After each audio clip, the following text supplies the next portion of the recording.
warahmatullahi wabarakatuh. Perkenalkan, saya Rina Rahmawati Hidayah, merupakan calon guru penggerak Angkatan 7 Kabupaten Ciamis. Pada kesempatan kali ini, saya akan melakukan percakapan pra-observasi dengan rekan saya, yaitu Ibu Ratnasari. Ibu Ratnasari ini merupakan guru mata pelajaran bahasa Indonesia tingkat 7, yaitu mengenai pembelajaran yang akan dilaksanakan pada hari besok ya Bu. Iya. Nah, baik Bu, ada beberapa hal yang ingin saya tanyakan mengenai persiapan Ibu besok pada waktu supervisi di kelas. Yang pertama Bu, apa materi yang akan Ibu berikan pada waktu observasi besok? Ya, kebetulan besok itu bagian tentang surat tentang surat dinas. Baik, jadi materinya yaitu mengenai surat Iya, dinas. betul. Berbicara tentang surat dinas itu Bu, jadi tujuan pembelajarannya apa ini besok? Nah, tujuan pembelajaran yang ingin dicapai untuk besok itu, jadi siswa diharapkan mampu menganalisis unsur-unsur surat dinas. Baik, jadi siswa mampu menganalisis Iya. unsur surat dinas. Terkait dengan tujuan pembelajaran yang Ibu sampaikan barusan, nah, lalu area pengembangannya nih Bu, yang akan atau hendak Ibu capai pada pembelajaran besok itu apa? Ya baik, ini kalau kita ngobrol tentang menganalisis, berarti ini unsur pengetahuan Bu, pengetahuan anak tentang surat resmi atau surat dinas. Jadi yang akan dikembangkan itu sejauh mana anak memahami pengetahuan tentang surat. Jadi dikhususkan ya Bu, hanya area yang pada pengetahuan saja. Iya, jadi Baik. saya tidak akan dulu masuk ke keterampilan, jadi di awal mau pengetahuan aja dulu. Baik Bu. Kemudian Bu, Ibu tadi sudah menyampaikan area pengembangannya, tujuan juga materinya. Kemudian apa strategi yang dipersiapkan untuk pembelajaran besok? Baik, strategi yang saya sudah siapkan, Bu Rina. Yang pertama tentunya saya sudah menyiapkan di awal itu RPP dulu. Yang kedua saya menyiapkan tayangan berupa slide ya. Nanti menggunakan infocus. Di sana anak diberikan sebuah surat, contoh surat resmi. Nanti secara berkelompok anak itu menganalisa apa saja yang ada di dalam surat resmi tersebut. Nanti si anak mengelompokkan unsur-unsur surat yang ada. Jadi nanti ada diskusi kelompok seperti itu. Baik, melihat dari apa yang Ibu sampaikan, kira-kira ini untuk model pembelajarannya akan menggunakan model pembelajaran seperti apa nih Bu? besok? Ini model pembelajarannya adalah diferensiasi. Oke, diferensiasi. Kemudian saya juga mau tahu apa ada media pembelajaran yang akan digunakan. Yang pertama medianya tentunya contoh suratnya. Ya. Yang asli ya Konkret saya berarti ya, Bu, ya, yang ini, konkret ya. di sana saya bawa contoh suratnya. Nanti ditempelkan di dinding-dinding. Ya. Yang kedua saya juga akan menayangkan contoh surat ke dalam infocus. Contoh yang digunakan. Ya, nanti anak bisa melihat. Jadi si anak yang suka melihat berarti bisa melihat yang secara konkret. Terus bila anak yang tidak suka melihat, saya suruh aja ke TU untuk melihat secara langsung gitu ya. Berarti gaya belajarnya itu yang akan Iya. berbeda. Ada yang menggunakan visual, audio, dan audio visual. Iya. Baik, sangat-sangat luar biasa Ibu. Persiapan yang luar biasa untuk kegiatan observasi besok. Saya sudah melihat kematangan Ibu. Sampai ketemu di kegiatan observasi besok. Semoga Baik. lancar. Terima Amin, kasih amin. ya, atas percakapannya hari ini, luar biasa sekali. Assalamualaikum warahmatullahi wabarakatuh.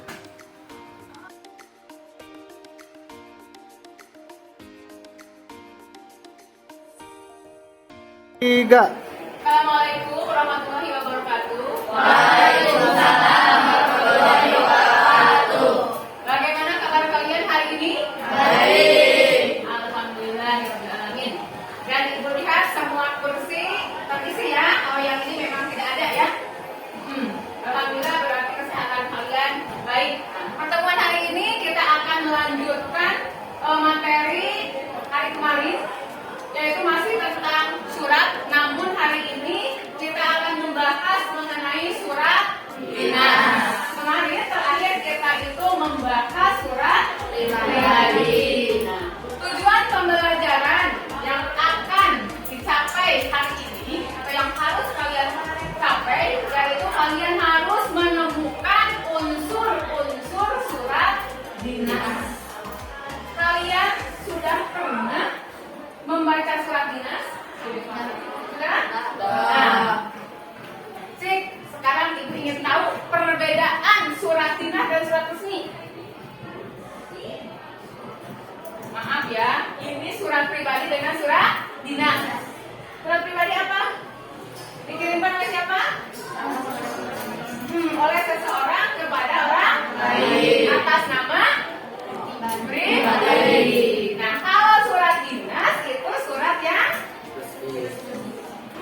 substansi itu sekolah.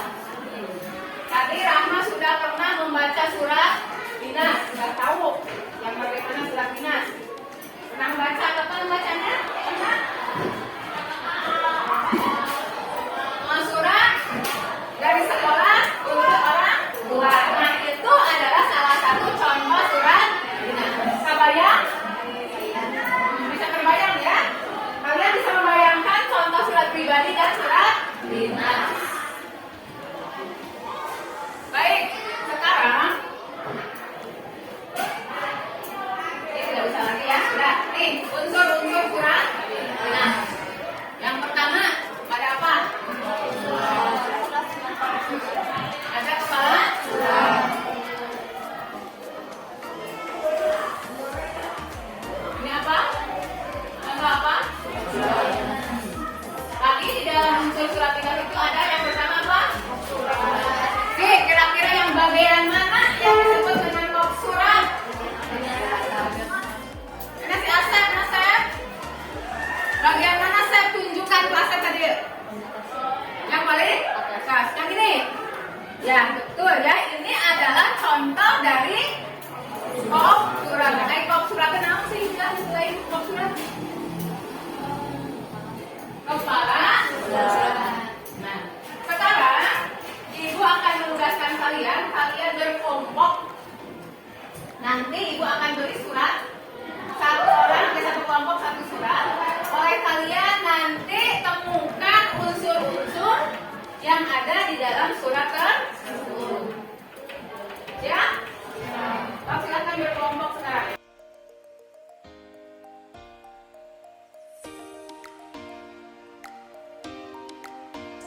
Selamat siang Bu Ratna. Siang, Bu Dina. Bagaimana nih kamu hari ini? Alhamdulillah sehat. Luar biasa. Senang sekali nih kita bisa bertemu kembali setelah kemarin kita melaksanakan observasi kelas di kelas bahasa Inggrisnya Bu Ratna ya. Nah, dalam kesempatan ini saya akan melaksanakan kegiatan pasca observasi di mana Bu Ratna juga mengetahui tujuan daripada kegiatan pasca observasi ini adalah kita sama-sama menggali hal-hal yang sudah baik dan hal yang masih perlu untuk dikembangkan dari kegiatan observasi ini. Untuk itu ada beberapa hal yang ingin saya tanyakan kepada Bu Ratna terkait kegiatan observasi ini. Baik, Bu Ratna sudah siap? Siap. Begini Bu Ratna, kemarin pas melaksanakan observasi nih. Nah, bagaimana perasaan atau kesan Ibu setelah melakukan proses pembelajaran di kelas? Ya baik, alhamdulillah Bu Dina setelah kita melakukan pilot proses pembelajaran dan Bu Dina menjadi supervisornya, alhamdulillah saya merasa plong begitu. Ada rasa bahagia dan puas juga ya karena proses pembelajaran kemarin itu berjalan lancar tanpa banyak kendala. Alhamdulillah ya Bu ya. Baik, selanjutnya Bu, apakah proses pembelajaran yang sudah sesuai dengan yang direncanakan? Kalau saya perhatikan dan saya rasakan begitu, menurut saya prosesnya sudah sesuai dengan apa yang telah direncanakan, sesuai dengan apa yang telah kita diskusikan sebelum observasi ya, gitu. Dan saya juga melihat pada waktu observasi Ibu sudah sangat terlihat langkah-langkahnya sudah sesuai sekali dengan yang ada di RPP. Baik, selanjutnya Bu, coba Ibu ceritakan kembali mengenai hal-hal yang dianggap memuaskan dan hal-hal yang kurang memuaskan selama proses pembelajaran berlangsung. Baik Bu Dina, ketika saya melakukan proses pembelajaran itu ada hal yang membuat saya puas, manakala saya melihat anak-anak sebagian besar itu mereka sudah mampu menyebutkan dan menemukan unsur-unsur surat dinas. Namun di samping rasa puas tadi ada juga rasa yang tidak puasnya begitu. Rasa tidak puasnya itu ketika anak-anak itu melakukan proses diskusi. Ternyata setelah saya amati masih ada anak-anak yang belum aktif di dalam kelompoknya. Jadi mereka hanya mengandalkan temannya, begitu yang dianggap oleh mereka itu mampu. Jadi mereka pasif gitu. Betul, dalam sebuah proses pembelajaran kita harus selalu merasa tidak puas. Iya. Karena kalau sudah puas tidak akan belajar. Begitu, Ya. betul. Ya, baik Bu. Untuk selanjutnya nih Bu, bagaimana perkiraan Ibu mengenai ketercapaian tujuan atau kompetensi siswa? Kalau saya melihat hasil dari tes yang saya lakukan, kalau melihat nilainya itu saya anggap tuntas Ibu, jadi tercapai karena dilihat dari nilai rata-ratanya mereka sudah mencapai 75 sampai 80. Namun jika saya analisis setiap siswa memang ada beberapa siswa yang belum tuntas begitu, jadi belum mencapai KKM seperti itu. Baik, Ibu katakan barusan bahwa ternyata masih ada siswa yang belum tuntas atau belum tercapai mungkin ya dari tujuan pembelajarannya. Nah, kira-kira hal apa yang akan Ibu lakukan agar semua siswa di kelas Ibu tersebut tuntas mencapai tujuan pembelajaran? Baik, nanti saya akan analisis ya, Rina, berapa orang yang belum mencapai KKM. Nanti saya akan memberikan pembiayaan dan saya juga akan bekerja sama dengan para siswa yang telah mencapai tujuan. Jadi mereka akan saya tugaskan untuk menjadi tutor rekannya, jadi tutor sebaya gitu. Ya. Karena itu saya anggap alternatif terbaik. Biasanya kalau anak itu belajar dengan gurunya akan ada rasa segan, apalagi mereka mempelajari hal yang sudah diajarkan. Mereka kadang merasa minder begitu. Tentunya kalau oleh temannya beda ya, beda. Ya, Gitu. memang seperti itu apa yang diucapkan oleh Bu Ratna sangat bersekan. Kadang-kadang anak itu kalau belajar dengan teman berbeda dengan kita ya Bu, ada karena segan ya, nanti takut lah kadang-kadang juga. Baik, dalam atau ketika Ibu membimbing siswa di kelas, adakah kesulitan yang Ibu hadapi atau kesulitan yang dihadapi siswa? Baik, setiap proses pembelajaran memang tidak selamanya berjalan mulus ya. Itu pasti ada saja kesulitan yang dihadapi, baik oleh saya sendiri maupun oleh siswa. Nah, ketika saya menugaskan, itu kesulitan saya sebagai guru. Nah, ketika saya menugaskan anak-anak berkelompok, ternyata tidak semudah membalikan sebelah tangan. Karena ternyata anak-anak kalau oleh kita itu dibagi kelompok, kadang anak itu protes. Mereka menginginkan anggota kelompoknya itu dengan gengnya, sesuai keinginannya. Padahal kita kan inginnya heterogen seperti itu. Nah, kesulitan yang pertama. Yang kedua, setelah anak berkelompok, ternyata masih ada anak tadi yang masih tidak aktif di dalam kelompoknya. Nah, ini saya juga merasa kesulitan bagaimana caranya agar saya mampu mendorong anak yang tadi masih tidak aktif, masih diam. Jadi saya bingung nih, masih berpikir bagaimana caranya memotivasi siswa tersebut. Itu dari kesulitan saya. Yang kedua, kesulitan siswa itu saya lihat ada beberapa anak juga yang masih belum mampu menyebutkan unsur-unsur surat dinas secara tepat. Saya lihat ini di analisis itu karena mereka itu pengalaman atau pengetahuan awalnya kurang. Karena sekarang namanya surat yang berbentuk kertas itu sudah jarang digunakan. Sekarang surat itu rata-rata menggunakan WA, PDF.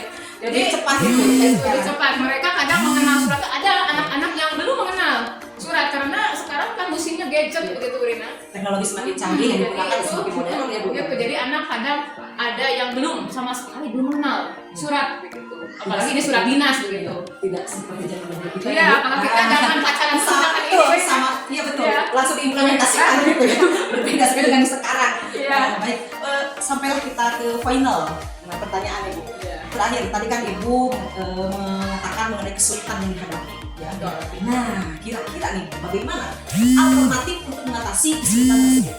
Baik, setelah saya berpikir dan menganalisa kesulitan yang saya hadapi, yang pertama saya akan mencoba menyediakan media pembelajaran yang lebih menarik, sekiranya lebih menarik, dan membuat anak itu tidak belajarnya belajar secara serius gitu, tetapi melalui permainan. Mungkin saya nanti akan membuat media dengan kartu, Brina.